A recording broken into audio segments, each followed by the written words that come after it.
बहुत खोजबीन की है और दुनिया कहाँ से कहाँ पहुँच गई। जिस दिन हम चेतना के जन्म की प्रक्रिया और कीमिया को समझ लेंगे, उस दिन हम मनुष्य को कहाँ से कहाँ पहुँचा देंगे।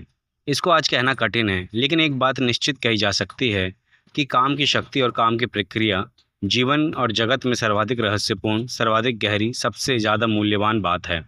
और उसके संबंध में हम बिल्कुल चुप हैं। जो सर्वाधिक मूल्यवान है, उसके संबंध में कोई बात भी नहीं कही जाती। आदमी जीवन भर संभोग से गुजरता है और अंत तक भी नहीं जान पाता कि क्या था संभोग। तो जब मैंने पहले दिन आपसे कहा कि शून्य का, अहंकार शून्यता का, विचार शून्यता का अनुभव होगा, तो अनेक मित्रों को यह बात अनहोनी, आश्चर्यजनक लगी है। एक मित्र ने लौटते हुए मुझसे कहा, यह तो हमें ख्याल भी ना था, लेकिन ऐसा हुआ है। एक बहन ने आज मुझे आकर कहा, लेकिन मुझे तो इसका कोई अनुभव नहीं है। आप कहते हैं तो इतना मुझे ख्याल आता है कि मन थोड़ा शांत और मौन होता है, लेकिन मुझे अहंकार शून्यता का या किसी और गहरे अनुभव की कोई भी पता नहीं। हो सकता है अनेकों को इस संबंध विचार मन में उठा हो। इस संबंध में थोड़ी सी बातें और गहराई में स्पष्ट कर लेनी जरूरी है। पहली बात, मनुष्य जन्म के साथ ही संभोग के पूरे विज्ञान को जानता हुआ पैदा नहीं होता है। शायद पृथ्वी पर बहुत से थोड़े से लोग अनेक जीवन के अनुभव के बाद संभोग की पूरी कला और पूरी की पूरी विधि और पूरा शास्त्र जानने में समर्थ हो पाते हैं। और ये ही वो लोग हैं जो ब्रह्मचर्य को उपलब्ध हो जाते हैं, क्योंकि जो व्यक्ति संभोग की पूरी बात को जानने में समर्थ हो जाता है, उसके लिए संभोग व्यर्थ हो जाता है। वह उसके पार निकल जाता है, अतिक्रमण कर जाता है। लेकिन इस संबंध में कुछ बहुत स्पष्ट बातें नहीं कही गई हैं। एक बात, पहली बात स्पष्ट कर लेनी ज़रूरी है, वह यह है कि भ्रम छोड़ देना चाहिए कि हम पैदा हो गए हैं, इसीलिए हमें पता है क्या है काम, क्या है संभोग। नहीं, पता नहीं है, और नहीं पता होने के कारण जीवन पूरे समय काम और सेक्स में उलझा रहता है और व्यतीत होता है। मैंने आपसे कहा, पशुओं का बंधा हुआ समय है, उनकी ऋतु है, उनका मौसम है। आदमी का कोई बंधा हुआ समय नहीं है। क्यों? पशु शायद मनुष्य से ज़्यादा संभोग की गहराई में उतरने में समर्थ है, और मनुष्य उतना भी समर्थ नहीं रह गया है। जिन लोगों ने जीवन के इन तलों पर बहुत खोज की है और गहराइयों में गए हैं, और जिन लोगों ने जीवन के बहुत से अनुभव संग्रहित किए हैं, उनको यह जानना, यह सूत्र उपलब्ध हुआ है कि अगर संभोग के 1 मिनट तक रुकेगा तो आदमी दूसरे दिन फिर संभोग के लिए ललायत हो जाएगा। अगर 3 मिनट तक रुक सके तो 1 सप्ताह तक उसे सेक्स की भी याद नहीं आएगी।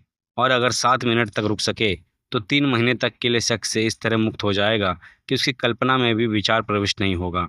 और अगर 3 घंटे तक रुक सके तो जीवन भर के लिए मुक्त हो जाएगा। जीवन में उसको कल्पना भी नहीं उठेगी। लेकिन समानता क्षण भर का अनुभव है मनुष्य का। 3 घंटे की कल्पना करनी भी मुश्किल है।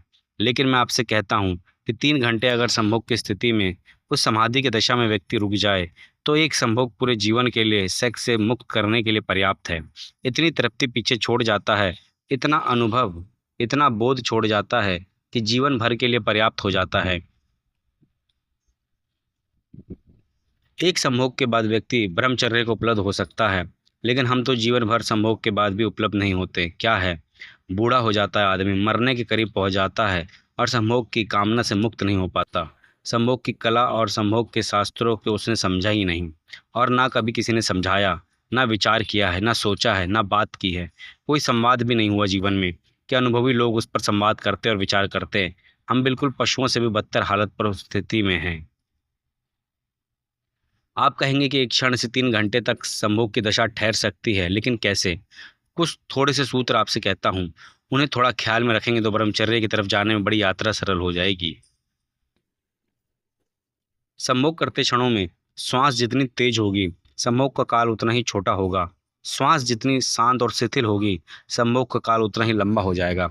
अगर श्वास को बिल्कुल शिथिल रहने का थोड़ा सा अभ्यास किया जाए तो संभोग के क्षणों को कितना ही लंबा किया जा सकता है।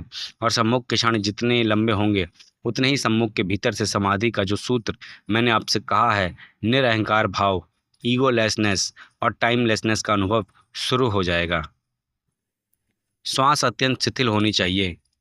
श्वास के शिथिल होते ही सम्मुख की गहराई, अर्थ और नए उद्घाटन शुरू हो जाएंगे। और दूसरी बात, सम्मुख के क्षण में ध्यान दोनों आंखों के बीच, जहां योग आज्ञा चक्र को बताता है, वहां अगर ध्यान हो तो सम्मुख की सीमा और समय 3 घंटों तक बढ़ाया जा सकता है, और एक सम्मुख व्यक्ति को सदा के लिए ब्रह्मचार्य में प्रतिष्ठित कर देगा। न केवल इस जन्म के लिए बल्कि अगले जन्म के लिए भी। किन्हीं एक बहन ने पत्र लिखा है मुझे, पूछा है कि बिनोवा तो बाल ब्रह्मचारी है, क्या उनको समाधि का अनुभव नहीं हुआ होगा? मेरे बाबत पूछा है। मैंने तो विवाह नहीं किया, मैं तो बाल ब्रह्मचारी हूँ, मुझे समाधि का अनुभव नहीं हुआ होगा। उन बहनों का अगर वे यहाँ मौजूद हैं तो मैं कहना चाहता हूँ, विनोवा को या मुझे या किसी को भी बिना अनुभव के ब्रह्मचर्य उपलब्ध नहीं होता। यह अनुभव चाहे इस जन्म का हो चाहे पिछले जन्म का हो, जो इस जन्म ब्रह्मचर्य को उपलब्ध होता है वह पिछले जन्मों के गहरे संभोग के अनुभव के आधार पर और किसी आधार पर नहीं, और कोई रास्ता नहीं है। लेकिन अगर पिछले जन्म में किसी को गहरे संभोग की अनुभूति हुई हो तो इस जन्म के साथ ही वह सेक्स से मुक्त पैदा होगा। उसकी कल्पना के मार्ग पर सेक्स कभी भी खड़ा नहीं होगा और उसे हैरानी होगी दूसरे लोगों को देखकर कि क्या बात है, लोग पागल क्यों हैं, क्यों दीवाने हैं। उसे कठिनाई होगी यह जांच करने में भी कि कौन स्त्री है कौन पुरुष है, इसका भी हिसाब रखने में और फासला करने में कठिनाई होगी। लेकिन कोई अगर सोचता हो कि बिना गहरे अनुभव के कोई बाल ब्रह्मचारी हो सकता है तो बाल ब्रह्मचारी नहीं होगा, सिर्फ पागल हो जाएगा। जो लोग जबरदस्ती ब्रह्मचारी थोपने की कोशिश करते हैं वे सिर्फ विक्षिप्त होते हैं और कहीं भी नहीं पहुंचते। ब्रह्मचर्य थोपा नहीं जाता, वह अनुभव की निषिप्ति है, वह किसी गहरे अनुभव का फल है और वह अनुभव संभोग का ही अनुभव है। अगर वह अनुभव एक बार भी हो जाए तो अनंत जीवन की यात्रा के लिए सेक्स से मुक्ति हो जाती है। तो दो बातें मैंने कही। उस गहराई के लिए श्वास शिथिल हो, इतनी शिथिल हो कि जैसे चलती ही नहीं, और ध्यान सारा अटेंशन आज्ञा चक्र के पास हो, दोनों आंखों के बीच के बिंदु पर हो। जितना ध्यान मस्तिष्क के पास होगा उतने ही सम्मुख की गहराई अपने आप बढ़ जाएगी, और जितनी श्वास शिथिल होगी उतनी लंबाई बढ़ जाएगी। और आपको पहली दफ़ा अनुभव होगा कि संभोग का आकर्षण नहीं है मनुष्य के मन में, मनुष्य के मन में समाधि का आकर्षण है। और एक बार उसकी झलक मिल जाए, एक बार बिजली चमक जाए और हमें दिखाई पड़ जाए अंधेरे में कि रास्ता क्या है, फिर हम रास्ते पर आगे निकल सकते हैं। एक आदमी एक गंदे घर में बैठा है, दीवारें अंधेरी हैं और धुएं से पुती हुई हैं, घर बदबू से भरा हुआ है, लेकिन खिड़की खोल सकता है। उस गंदे घर घर की खिड़की में खड़े होकर भी वह देख सकता है दूर आकाश को, तारों को, सूरज को, उड़ते हुए पक्षियों को। और तब उस घर के बाहर निकलने में कठिनाई ना रह जाएगी। जिसे एक बार दिखाई पड़ गया कि बाहर निर्मल आकाश है, सूरज है, चांद है, तारे हैं, उड़ते हुए पक्षी हैं, हवाओं में झूमते हुए वृक्ष और फूलों की सुगंध है, मुक्ति है बाहर, वह फिर अंधेरी और धुएं से भरी हुई और सीलन और बदबू से भरी हुई कोठरियों में बैठने के वो राजी नहीं होगा। वह बाहर निकल जाएगा। जिस दिन आदमी को संभोग के भीतर समाधि की पहली थोड़ी सी भी अनुभूति होती है उसी दिन सेक्स का गंदा मकान, सेक्स की दीवारें अंधेरे से भरी हुई व्यर्थ हो जाती हैं और आदमी बाहर निकल आता है। लेकिन यह जानना जरूरी है कि साधारणतः हम उस मकान के भीतर पैदा होते हैं जिसकी दीवारें बंद हैं, जो अंधेरे से पुती हैं, जहाँ बदबू है, जहाँ दुर्गंध है। और इस मकान के भीतर ही पहली दफ़ा मकान के बाहर का अनुभव करना ज़रूरी है, तभी हम बाहर जा सकते हैं और इस मकान को छोड़ सकते हैं। जिस आदमी ने खिड़की नहीं खोली उस मकान की और उस मकान के कोने में आंख बंद करके बैठ गया है कि मैं इस गंदे मकान को नहीं देखूंगा, वह चाहे देखे और ना देखे वो गंदे मकान के भीतर ही है और भीतर ही रहेगा। जिनको आप ब्रह्मचारी कहते हैं तथा कथित जबरदस्ती थोपे हुए ब्रह्मचारी, वे सेक्स के मकान के भीतर उतने ही हैं जितना कि कोई भी साधारण आदमी है। वे आंख बंद किए हुए बैठे हुए हैं, आप आंख खोल के बैठे हैं, इतना ही फर्क है। जो आप आंख खोल कर रहे हैं वे आंख बंद करके भीतर कर रहे हैं, जो आप शरीर से कर रहे हैं वह मन से कर रहे हैं, और भी कोई फर्क नहीं है। इसलिए मैं कहता हूँ कि संभोग के प्रति दुर्भावना छोड़ दें, समझने की चेष्टा, प्रयोग करने की चेष्टा करें और संभोग को एक पवित्रता की स्थिति दें। मैंने दो सूत्र कहे। तीसरी, एक भाव दशा चाहिए संभोग के पास जाते समय, वैसी भाव दशा जैसे कोई मंदिर के पास जाता है, क्योंकि संभोग के क्षण में हम परमात्मा के निकटतम होते हैं। इसलिए तो संभोग में परमात्मा सृजन का काम करता है और नए जीवन को जन्म देता है। हम क्रिएटर के निकटतम होते हैं। संभोग की अनुभूति में हम सृष्टा के निकटतम होते हैं। इसलिए तो हम मार्ग बन जाते हैं और एक नया जीवन हमसे उतरता है और गतिमान हो जाता है। हम जन्मदाता बन जाते हैं। क्यों? सृष्टा के निकटतम है वह स्थिति। अगर हम पवित्रता से, प्रार्थना से सेक्स के पास जाएं तो हम परमात्मा की झलक को अनुभव कर सकते हैं।